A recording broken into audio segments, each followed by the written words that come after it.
قل هذه سبيلي أدعو إلى الله على بصيرة أنا ومن اتبعني وسبحان الله وما أنا من المشركين. السلام عليكم ورحمة الله وبركاته.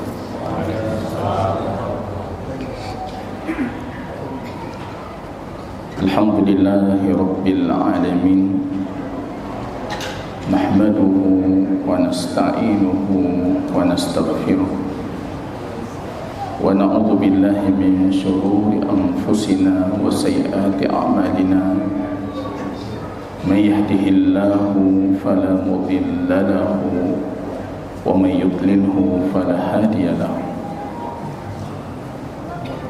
أشهد أن لا إله إلا الله وحده ربي لا شريك له، وأشهد أن محمدا عبده ورسوله صفيه من خلقه وخليله.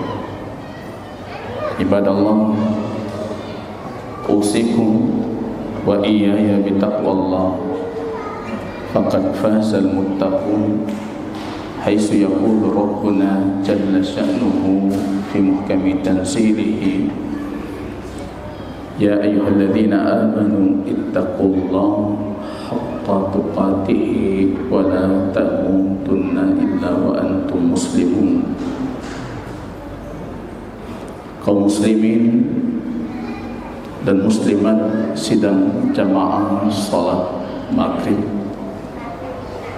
yang Allah muliakan, puji dan syukur yang tiada hentinya kita panjatkan kehadiran Rabb kita Allah atas segala karunia, hidayah, nikmat, inayah,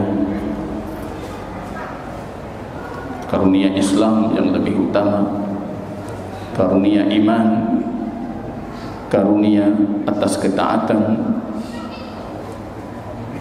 dan atas segalanya ada karunia yang jauh lebih besar, yaitu kasih sayang dan rahmatnya Allah subhanahu wa ta'ala. La yadkhulu ahadukumul jannata bi'amalihi, kata Nabi, kalian tidak akan pernah masuk syurga dengan amal kalian. Wala anta ya Rasulullah wala ana, kata Nabi, bagaimana denganmu wahai Rasulullah, begitu juga dengan aku, kata Rasul, kecuali Allah sentuh aku dengan rahmat dan kasih sayang.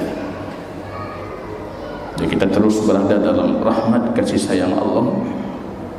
Kalau bukan rahmat dan kasih sayang Allah, saya rasa kita juga tidak berada di majlis yang seperti ini. Fahmatillah, puji Allah.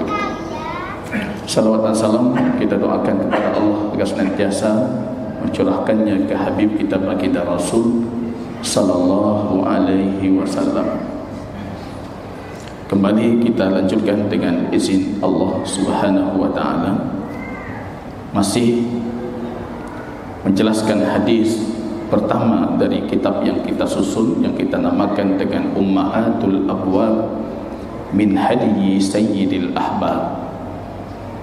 Hadis-hadis pokok, hadis-hadis utama dari petunjuk penghulu orang-orang yang paling dicintai, yaitu baginda Rasul sallallahu alaihi wasallam. Hadis yang pertama di kitab At-Taharah. Ini mohon maaf, saya kondisi tidak membawa kitab karena memang rumah sedang renovasi dan sedang tinggal di, sehingga kitabnya sudah tertumpuk, padahal sudah kita cetak. Jamaah kaum muslimin yang Allah muliakan, Kitab At-Taharah, kita mulai dengan hadis an Amirul Mukminin Abi Hafsin Umar ibn al-Khattab radhiyallahu ta'ala an. Amir Mukminin Abi Hafsin Umar ibn al-Khattab mengatakan kepada kita, sami'tu Rasulullah sallallahu alaihi wasallam yaqul, aku mendengar baginda Rasul sallallahu alaihi wasallam bersabda. Itu penting apa yang kita dengar,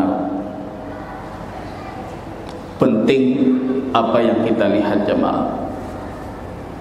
Kalau dalam ilmu hadis itu namanya ada sahabat li syarafi ru'yah.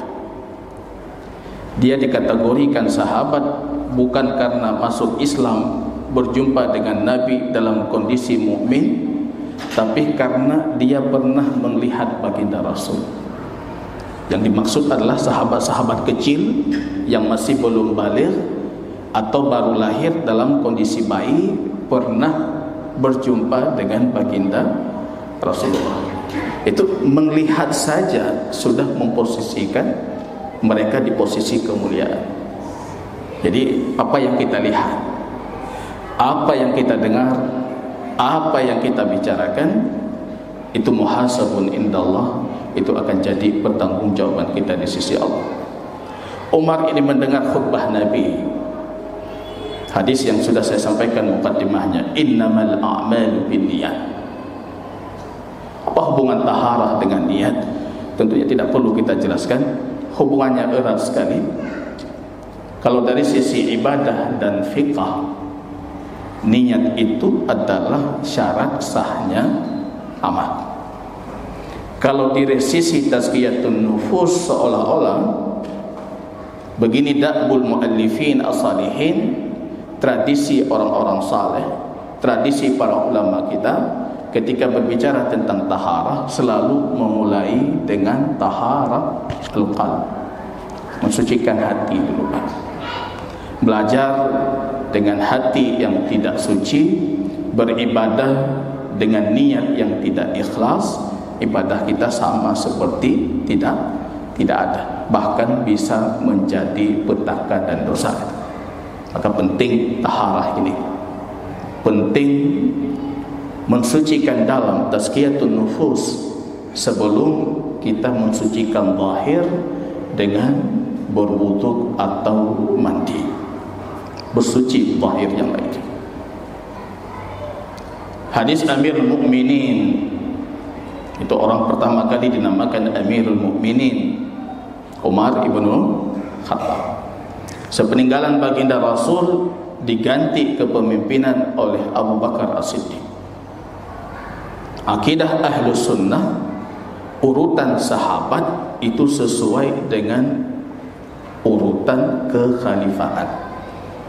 Kalau anda bertanya siapa lebih baik, Abu Bakar As-Siddiq.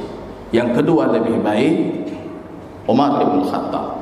Yang ketiga lebih baik Utsman ibn Affan. Yang keempat Ali ibn Abi Thalib. Tapi kalau sekiranya ada orang mengedepankan Ali dibandingkan Utsman, itu tidak sama sekali mengeluarkan mereka dari akidah Ahlus Sunnah, seperti kelompok Syiah Zaidiyah. Kalau kita tanya siapa lebih baik, Abu Bakar. Yang kedua Umar. Yang ketiga Ali. Akidah Ahlus Sunnah sesuai urutan kekhalifahan. Khusus untuk Ali dengan Utsman, orang pilih Utsman atau Ali, atau pilih Ali dibandingkan Utsman, itu tidak mengeluarkan seseorang dari akidah Ahlus Sunnah. Tapi kalau dia mengedepankan Ali dibandingkan Abu Bakar, itu dipertanyakan ke Ahlus Sunnah. Atau dibandingkan Umar ibn Khattab radhiyallahu ta'ala. Ketika datang Abu Bakar dipanggil khalifah, pengganti, yaitu pengganti Rasulullah. Meninggal Abu Bakar. Datang Umar ibn Khattab. Di awal kekhalifahannya orang memanggil beliau khalifah Rasulullah. Beliau pengganti, tapi bukan pengganti Rasulullah, pengganti Rasulullah, panjang sana. Ya khalifata khalifati Rasulillah. Mau marah ya dengar apa? Wahai khalifah Rasulullah, penggantinya Rasulullah. Karena beliau menggantikan Abu Bakar. Umar bertanya, alaysa lakum laqaban aw isman? Enggak ada nama yang lebih baik dari itu. Maka di pasal ya khalifati Rasulillah, panjang Pak. Tiba-tiba ada sahabat yang mengusulkan, nahnul mu'minun wa anta amiruna fa anta amirul mu'minin. Kami ini orang beriman, engkau pemimpin kami, maka sejatinya engkau adalah Amir al-Mu'minin. Maka mulai saat itu dijulukilah Umar ibn Khattab dengan Amirul Mu'minin. Kalau dalam ilmu hadis kita punya Amirul Mu'minin, dalam fiqh demikian, dalam akidah demikian. Dalam ilmu hadis yang seperti kita kaji, para ulama sering menjuluki Imam Taqiyuddin Al-Maqdisi sebagai Amirul Mu'minin fil hadis. Karena begitu kepakaran beliau, begitu keahlian, begitu kuatnya hafalan dan pemahaman beliau terhadap hadis baginda Rasul. Atau kalau julukan Imam Ahmad ibn Hanbal pernah menjuluki Al-Imam Al-Bukhari rahimahullah sebagai Amirul Mu'minin. Ma taraktu fi Khurasan, aku tidak pernah meninggalkan Khurasan ada seorang yang lebih alim dibandingkan Bukhari, padahal muridnya ini. Tanya waktu saya murid hanya lebih dari tumpu, Pak. Tapi Al-Bukhari, aku meninggalkan tidak ada yang lebih alim dibandingkan Al-Bukhari, kata Imam Ahmad rahimahullah ta'ala. Wa huwa Amirul Mu'minin fil hadis, dan beliau adalah amirnya orang mukmin dalam ilmu hadis. Itu level kepakaran, level kealiman beliau dan penguasaan beliau yang luar biasa untuk ilmu hadis. Dino hanapat tetap pamitan. Kalau sekiranya Imam Daruqutni rahimahullah ta'ala, Imam Daruqutni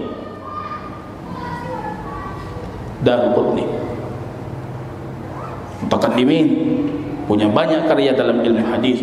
Beliau mengatakan, di mana aku lihat ahli hadis kecuali fis sutur wa tahtal qubur, kecuali yang ada tercatat di buku dalam sejarah atau di bawah kuburan hanale ahli hadis. Yang masanya jadi no nah jamaah kan ustaz ahli hadis tak muhajir rak malih lupa buka pegai kau enggak ada. Ada satu siswa ke Yaman tiba-tiba diterima di kuliah hadis. Senangnya Masya Allah, telepon dulu ustaz, alhamdulillah kita mau kuliah hadis. Saya juga senang.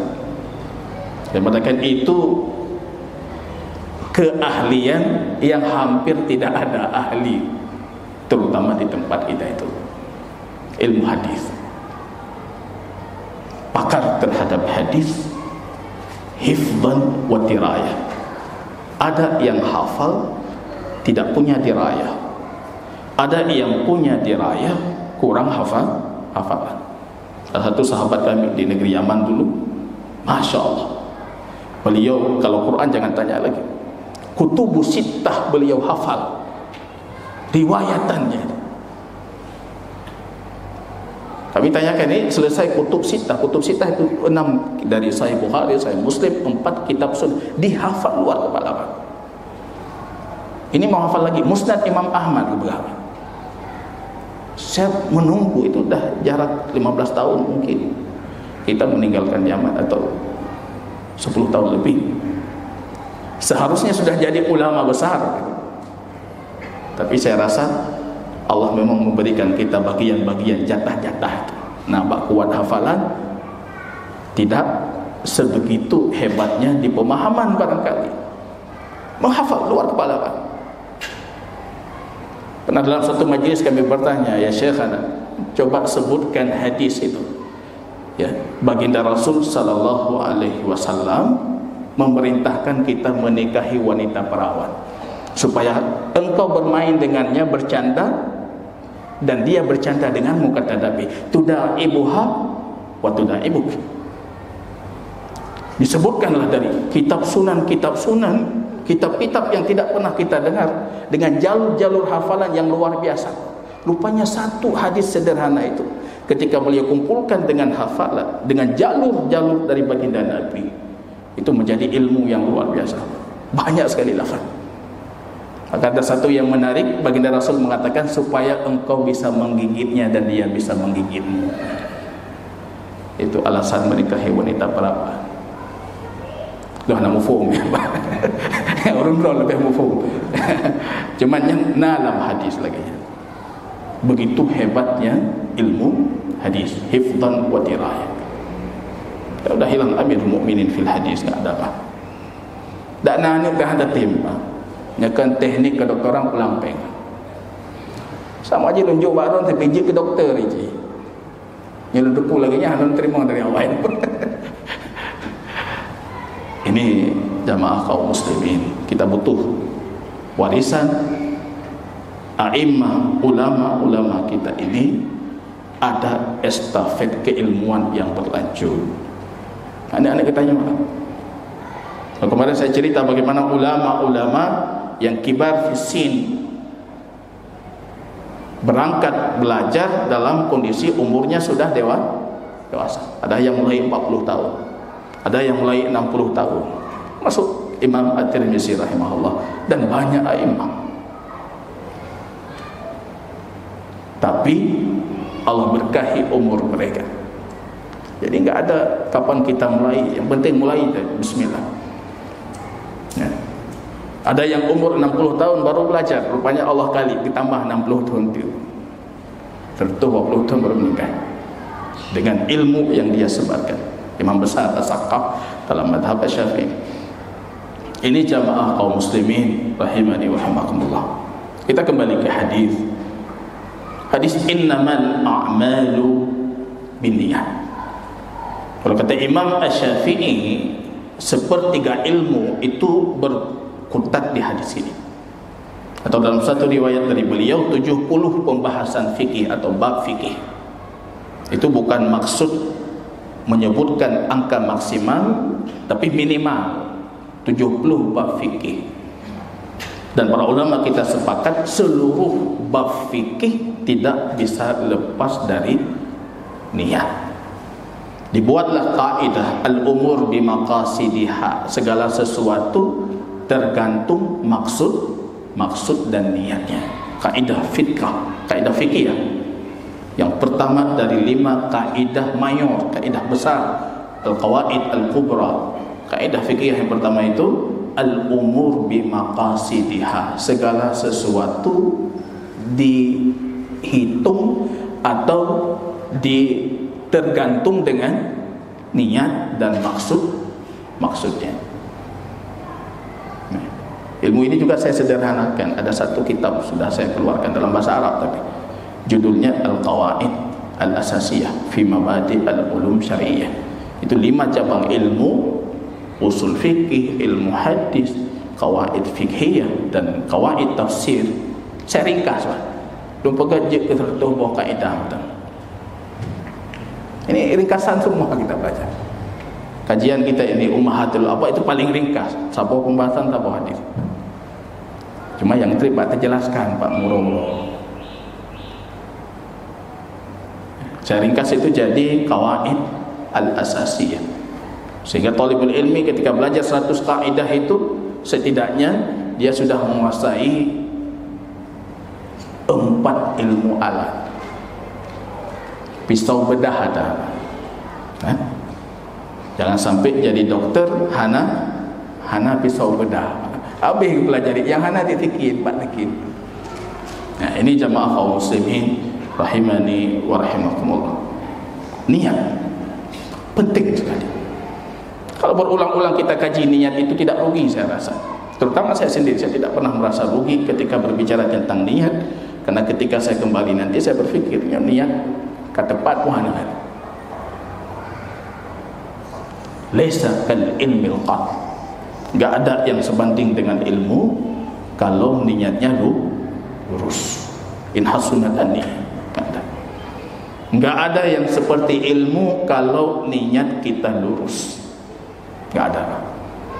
Silahkan Anda qiyamul lail. Bahkan Imam Asy-Syafi'i rahimahullah termasuk yang mengedepankan ilmu dibandingkan nawafil, salat sunnah. Kalau dikasih pilihan, Imam Syafi'i akan memilih murajaah, mengulang-ulang ilmu, lebih beliau cintai dibandingkan nawafil. Dan itu bukan artinya beliau enggak salat sunnah. Kadang-kadang salah tamfum. Beliau salat sunnah tetap, menjaga ibadat. Itu kalau mau dibandingkan. Tapi kalau bisa dikumpulkan, kenapa harus dipilih? Niat penting. Ikhlas niat karena Allah. Itu yang maksud oleh baginda Nabi, innamal a'malu binniyat. Semua tergantung dengan niat. Dan niat itu dengan ijma' para ulama kita amal hati. Itu saya tidak menyampaikan pernyataan para ulama di luar madhab Syafi'i. Itu madhab Syafi'i a'imah. Yang paling menarik itu ucapannya Al-Imam As-Suyuti rahimahullah. Ketika berbicara tentang melafazkan niat salat, beliau mengatakan diskusi panjang itu kembali kepada dua kesimpulan, kata beliau. Ini Imam Suyuti. Kesimpulan yang pertama, kata beliau, hampir semua sepakat kalau cuma dilafazkan tanpa niat hati tidak sah salat. Betul enggak? Dilafazkan dia. Nawaitu, aku meniatkan salat zuhur 4 rakaat mustaqbal qiblati lillahi ta'ala. Beliau lafaz, tapi hatinya enggak hadir. Sah enggak salatnya? Semua sepakat tidak sah. Kesimpulan kedua, kata beliau, yang melafazkan, kalau tadi kesimpulan pertamanya, kalau sekiranya dia lafazkan tanpa hadir niat, salatnya tidak sah. Kesimpulan yang kedua, kalau orang meniatkan dalam hati tidak dilafazkan, hampir semua mengatakan salatnya sah. Berarti putar mendawal. Yang bahaya kalau ketika kita lafazkan justru mengganggu salat, itu jadi haram. Disebutkan oleh Imam Asy-Syafi'i dalam kitab Al-Um.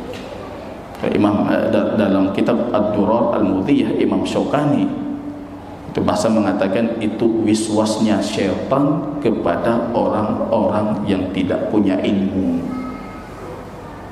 Kalau bahasa beliau lebih kasar lagi, urung hantai pakai, urung ilmi. Yang menarik, Imam Syaukani mengatakan sering kita memperhatikan mereka mengatakan niat itu harus masuk dengan takbir. Pertama niat hai tamam, pertama hai tamam. Tapi ketika imamnya rukuk langsung hitamam.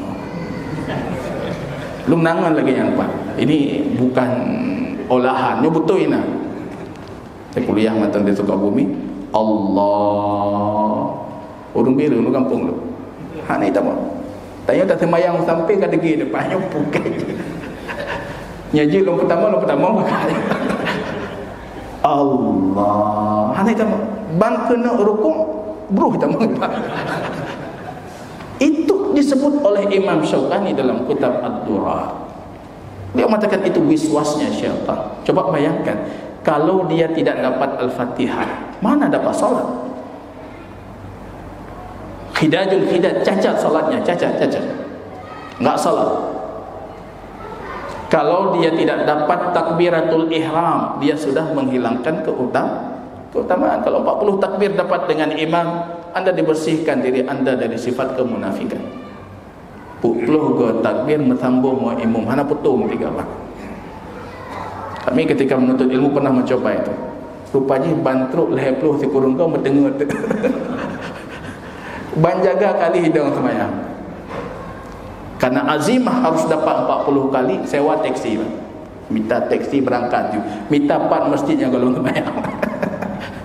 Menyahana kita dang rojimu. Itu cacat salat. Jadi ketika kita buat perbandingan, itu dibandingkan oleh Imam Syaukani dalam kitab Ad-Durar. Jadi lantas kalau seperti itu, kata beliau, siapa sekarang yang menghadirkan niat dengan benar? Orang yang ketika salat langsung takbir dengan imam, atau mereka yang mencoba memasukkan niat tapi tidak masuk? Yang menghadirkan niat yang betul itu. Ini Fatihah enggak dapat, takbiratul ihram dah pasti enggak dapat dengan imam. Ya, ini kita perlu kecerdasan jamaah kaum muslimin rahimakumullah. Apalagi ini pembahasan yang muncul dalam fikih Islam itu belakangan. Awal generasi 3 generasi mutaqaddimin dari kalangan salafus saleh itu enggak pernah mereka mendiskusikan tentang hukum melafalkan niat. Cerita dia Pak Anam tu biar. Itu baru muncul dalam fikih Syafi'i juga demikian. Tanpa mengurangi urgensi kehadiran niat. Karena di satu sisi ketika ada kelompok yang ekstrim dalam niat, ada kelompok versi kanan atau versi kirinya yang menggampang-gampangkan niat. Nah jamaah tanya, Pak Tani dari rumah Ustaz, dari rumah ni juga yang ke niat, dari rumah ni temayang, dari rumah long niat long bantruk pat tengah jalan nak kedai kopi, ia lengam sama haji kena je kopi dia. Kalau je kopi hanya jadi temayang, jadi honit Pak. Niat itu azimatul qalb. Pasti aku lakukan, itu niat. Bukan dari rumah. Niat itu pasti azimah, level tertinggi dari keinginan. Jadi ada namanya hasyish, ada namanya khatir, ada namanya hadisun nafs. Naik level lebih tinggi namanya ham, yang disebutkan oleh Nabi, faman hamma bihasanatin falam ya'mal. Ham itu pasti aku lakukan itu. Tapi level niat di atas itu azimah, azm. Niat itu pasti itu, kecuali takdir Allah, mau salat rupanya meninggal, enggak bisa aku lakukan, itu baru salatnya tidak terjadi. Niat itu azimah, membarengi salat sebagai syarat, bukan rukun. Syarat itu apa? Syarat sebelum ibadah dimulai sudah hadir, sampai ibadah selesai masih hadir. Selesai solat pun harus tetap kita jaga niat. Kalau tidak bisa batal kebaikan itu gara-gara rusak niat. Selesai ibadah Pak, bisa. Ini namanya korelasi niat dengan amal. Hubungannya apa? Ini yang coba kita kupas dari sisi fikih. Yang pertama, ada amal kebaikan diikuti dengan niat yang baik, niat ikhlas, budgat, nitkan. Itu yang diperintahkan dalam agama kita. Itu yang harus kita cari. Itu yang disebutkan dalam Quran surat Al-Mulk, liyabluwakum ayyukum ahsanu amala. Kalian diciptakan, kematian, hidup diciptakan supaya kalian diuji siapa yang paling bagus amalnya. Berkata Imam Qadhi Iyad, yang paling bagus amalnya ahsanuha wa akhlasuha, paling ikhlas dan paling baik. Tidak mungkin dia paling ikhlas kecuali mereka jadikan itu untuk Allah. Tidak mungkin ibadah itu paling baik kecuali dia mengikuti tuntunan Rasulullah. Dua saja kriterianya, ikhlas, mutaba'ah. Mutaba'ah itu level tertinggi, dan level terendah itu taklid. Taklid itu kita mengikuti pendapat alim tanpa kita ketahui sumber pendapatnya. Tapi kalau mutaba'ah enggak, saya mengikuti Nabi dalam kondisi mengetahui perintah hadis Nabi tentang perkara itu. Ini yang penting, kita upgrade ilmu. Ketika Anda takbir seperti ini, Anda dapatnya dari mana itu? Yang 4 itu meh. Ketika Anda meletakkan tangan seperti itu, tahu tidak Rasul melakukan seperti apa? Itu mutaba'ah. Ini level pertama dari korelasi niat dengan amal. Budgat diikuti dengan nitgat. Amal yang baik diikuti dengan niat yang baik. Dan level terendah, perbuatan yang buruk diikuti dengan niat yang buruk. Yang tiga jatah bud bro, nit bro, ya tiga menan. Tapi kadang-kala ada budgat nit bro, yang bro dah budgat tapi nit anaga. Menuntut ilmu luar biasa, tapi tujuannya cuma sebatas supaya dikatakan dia itu alim. Itu awwalu ma yuqda yaumil qiyamah. Yang pertama kali Allah tetapkan hukuman di hari kiamat. Yang pertama siapa? Mujahid fisabilillah. Orang berjihad di jalan Allah. Dia cuma ingin dikatakan kalau dia syahid. Yang fun gecolok dan neraka itu orangnya. Penuntut ilmu supaya dia dikatakan alim. Naik kateter profesor doktor. Tua moderator hanai hei profesor hang tep Puluh 5 tahun menjak tikulah hang kahir. Tidak, perbuatan baik diikuti dengan niat yang buruk, nggak dapat batil, terancam. Perbuatan buruk diikuti dengan niat baik, itu nggak ada di dalam Islam. Katanya mentawabut nak nonton film Robin Hood, ya cimucu hijau kurang ngatin. Dalam Islam hana lagi. Kalau anda berfikir itu, oh ini niat saya karena Allah, lihat dulu perbuatan itu mengikuti petunjuk Rasul atau tidak. Tak ada dalam Islam itu. Bro, pekerjaan buruk, amalan buruk diikuti dengan niat baik. Ya, dulu ada penyair Arab atau penyair para ulama mutaqaddimin mengatakan al-munfikatul aitami biqaddi farjiha qultu la tunfiki wa la tatasaddaq. Ketika ditanyakan kepadanya tentang hukum seorang wanita pelacur yang melacur untuk menafkahi anak yatim, ini batanya udah heboh juga, luar biasa, gak tak akai. Dia mohon maaf melacur, melakukan perzinaan, mendapatkan uang dari itu, kemudian dia menafkahi anak yatim. Dijawab oleh penyair itu, maka aku katakan kepadanya, jangan kamu bersedekah dan jangan kamu berzina. Hana dalam Islam lagi. Islam enggak ada model seperti itu. Niat itu sebanding lurus dengan amal. Akhlasuha wa aswaquha, paling ikhlas, paling benar. Ikhlas itu ketika kita inginkan cuma Allah, benar itu ketika kita ikuti petunjuk Rasulullah. Ada niat baik atau niat buruk. Ini korelasi yang kelima. Tapi tidak diikuti dengan amal. Kalau niat baik itu ditetapkan satu pahala. Hadis man amma bihasanatin falam ya'malha. Orang meniatkan kebaikan tapi hamba kan nit pura-pura kan. Ham itu pasti aku lakukan.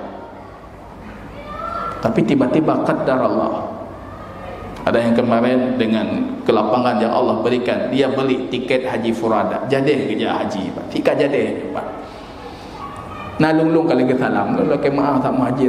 Banyak kan jadeh kan. Tapi insya-Allah niatnya dapat. Karena itu sudah ham, Anda setor itu, Anda belanjakan harta Anda. Itu ham. Tapi tidak dapat seperti pahala orang berhaji. Orang berhaji ada jalannya, ada tawafnya, ada ibadah-ibadah yang mengikutinya. Tapi pahala ibadah itu dapat. Hadis Rasul, man hamma bihasanatin. Kalau kita lakukan baru dikali 10 lipat. Bisa jadi dikali 700 lipat. Celaka kata Imam Ibnu Mas'ud, yang satu mereka itu bisa mengalahkan yang 10. Yang nurung paling buruk. Termasuk dong. Keburukan dikali 1, kebaikan dikali 10. Watai ketimang rupanya yang dikali 1 lebih hebat. Yang urung paling buruk. Kita punya 2 karyawan, yang satu gajinya 1 juta, si B gajinya 10 juta. Rupanya 20 tahun mendatang yang kaya yang gaji 1 juta. Yang paling buruk. Ibnu Mas'ud mengatakan celaka dia kalau sekiranya satunya itu bisa mengalahkan 10. Maksudnya kebaikan yang kita lakukan dikali 10, keburukan dikali 1. Kok ketika ditimbang rupanya yang dikali 1 lebih banyak. Berarti kan keburukan kita potensinya kali 10. Kalau dalam satu hari kita melakukan keburukan 10 kali, baru kita lakukan kebaikan 1 kali. Faliyadzubillah. Padahal petunjuk Nabi, atbi as-sayyi'atal hasanata tamhuha, ketika melakukan kesalahan ikuti dengan kebaikan, karena kebaikan itu akan menggugurkan kesalahan itu. Kalau kita enggak, kita ikuti keburukan dengan keburukan, sehingga kebaikan itu akan kalah di mata Allah di hari kiamat. Faliyadzubillah. Ini menjadi muhasabah kolektif, ya, muhasabah kita bersama ini. Kemandung, Pak. Bukan seperti itu seharusnya Muslim dalam hidupnya, jangan seperti itu. Kalau sudah buat buruk, dan bahayanya dosa itu punya aura panas, kata para ulama, yang terus menggoyangkan hatimu supaya melakukan yang lain. Maka ketika kita salat tadi di istiftah kita mengatakan Allahumma ba'id, jauhkan keburukan dariku. Kemudian kita minta di akhir dicuci dengan salju, dengan es. Kenapa? Karena dosa itu ada aura panas, Pak. Ipu hana mangat hati, Pak. Tapubut lo, milakelo. Maka kita minta sama Allah, ya Allah, sucikan dengan air embun, air wasalji, es, supaya dingin. Begitu sebaliknya, ketaatan itu minta lagi. Nah, ini korelasinya. Kalau sekiranya niat selain Allah datang dari awal ibadah, berarti ibadahnya sama sekali nggak diterima. Kalau salat kita tadi bukan karena Allah, dari awal kita datang memang bukan karena Allah, itu sama sekali nggak diterima. Kami musallin la yajidu, hadis Abu Daud, la yajidu min salatihi illa sulusahu sumunahu khumusahu, kata Nabi usyura. Ada yang dapat pahala 1/10 dari salat, 1/8, 1/5, dan banyak yang nggak dapat pahala. Itu karena dari awalnya memang niatnya nggak tulus. Tapi kalau dari awal niatnya karena Allah, tiba-tiba bak jalan mangin, kita mengnit selain Allah, bisa jadi sampai akhir niatnya bukan Allah, diterima nggak amal. Fun Allah di tengah jalan masuk keinginan bukan Allah, riya kah, atau keinginan duniawi kah, sampai akhir selesai ibadah masih menginginkan selain Allah, diterima ibadahnya? Gimana? Para ulama kita mengatakan, lihat dulu ibadahnya apa. Kalau ibadahnya yang sifatnya terputus, maka diterima yang karena Allah, tidak diterima yang selain Allah. Terputus seperti apa? Sedekah, Pak. Tengah tabi sedekah karena Allah, ban tabi kedua selain Allah, berarti yang tabi karena Allah terima. Atau baca Quran, kita baca Quran halaman pertama karena Allah, rupanya masuk jamaah ke dalam masjid, kita alunkan suara kita inginkan pujian manusia, halaman kedua bukan karena Allah, halaman pertama diterima. Tapi kalau ibadah yang sifatnya tidak bisa dipisah, itu satu paket tertolak, seperti salat. Rakaat pun karena Allah, dan rakaat kedua bukan karena Allah, berarti satu salat tidak. Hana merokok pahala atau rakaat nggak dapat. Maka lawan niat yang buruk itu ketika datang dalam kondisi kita beribadah. Kalau kita lawan bagaimana? Niat karena Allah, tiba-tiba masuk keinginan selain Allah, kemudian kita lawan, akhirnya kita menang keinginan Allah, selesai salat. Memang nggak ada dalil tentang hukum kondisi seperti itu, tapi kita mengharap rahmat dan kasih sayang Allah yang maha luas. Allah memaafkan kondisi hati kita yang saat salat itu menginginkan selain Allah, tapi kita lawan itu. Ya, ada syaitan namanya khinsib, berbisik dalam darah, dalam peredaran darah kita, dia berbisik-bisik mencari keinginan selain Allah. Ada kondisi juga di antara bentuk korelasi amal dengan niat. Niatnya karena Allah, selesai ibadah karena Allah, tapi ketika selesai ibadah baru muncul keinginan lain. Nah pernah lagi. Nah kadang-kadang pasti. Funit karena Allah. Selesai ibadah qiyamul lail berkelang, kan selesai Pak. Banurong bayang-bayang. Puna orang kalang, puna orang yang, puna orang jeb.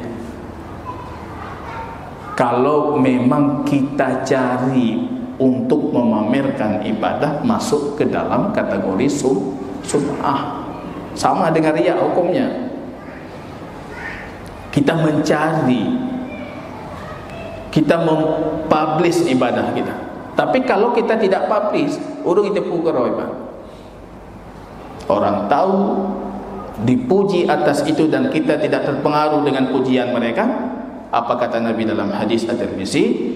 Tilka ajilun busyral mu'min. Itu kabar cepat, kabar bahagia untuk mereka orang mukmin. Yang akan mereka dapatkan di hari kiamat akan jauh lebih besar. Ada orang saleh dipuji ketika hidupnya, itu tilka ajilun busyral mu'min. Yang jangan sampai ketika kita ibadah dipuji, akhirnya ibadah kita tinggalkan. Itu jatuh ke apa? Syirik. Itu namanya kata Nabi syirik khafi. Syirik yang tersembunyi Pak. Kejut anak kubur ramai tak urung. Gara-gara urung hanya jadi tak kubur. Itu masuk ke syirik. Dah lebih bahaya lagi Pak. Syirik khafi kata Nabi. Ini jamaah kaum muslimin. Wa innama likulli imri'in ma nawa kata Nabi, orang akan mendapatkan apa yang ia niatkan. Apa yang kita niatkan itu yang kita dapatkan. Yang niat kebaikan dapat kebaikan, yang niat keburukan dapat. Rasul memberikan contoh. Karena bukan cuma sebatas teori. Rasul itu guru terbaik. Ya, ada kitab yang bagus karya Abdul Fattah Abdul Qaddar. Nama kitabnya Ar-Rasul Al-Muallim. Rasul sebagai seorang guru. Yang guru pilih baca kitab. Rasul Muallim. Rasul ketika kasih teori, beliau turunkan dalam contoh aplikatif. Contoh aplikasinya. Kata Nabi apa? Faman kana hijratuhu ila Allah wa rasulihi fa hijratuhu ila Allah wa rasulihi. Siapa yang hijrahnya kata Nabi karena Allah dan Rasul, maka hijrahnya karena Allah dan Rasul. Ini ada sisi implisit makna balaghahnya. Kalau kita paham kita baca secara tekstual, pegah Nabi. Soalnya hijrah karena Allah, berarti hijrahnya karena Allah. Hati aja, hijrah karena Allah, berarti hijrah karena Allah. Tapi dari sisi balaghah itu ada mahdhuf, ada yang dihilangkan. Siapa yang hijrah karena Allah niatnya, maka hijrahnya karena Allah pahalanya. Ada satu tulisan orientalis barat mengkritisi hadis ini dan mengatakan Rasul punya bahasa yang sangat buruk. Siapa yang hijrah karena Allah dan Rasul, maka hijrahnya karena Allah dan Rasul. Kan ulang kata-kata. Dan bukan Rasul yang berbahasa buruk, dia yang tidak cukup ilmu. Al-hadf, menghapuskan kata tertentu dalam bahasa Arab, itu sisi sastranya bahasa Arab, dan itu dalam sekali pemaknaannya. Ketika Nabi mengatakan siapa yang hijrahnya karena Allah dan Rasul, maka hijrahnya karena Allah dan Rasul. Karena disebutkan di antara sebab urut hadis ini ada kasus hijrah yang disebutkan dengan Muhajir Ummu Qais, dijuluki Muhajir, orang berhijrah tapi gara-gara Ummi Qais, seorang wanita cantik yang bernama Ummi Qais.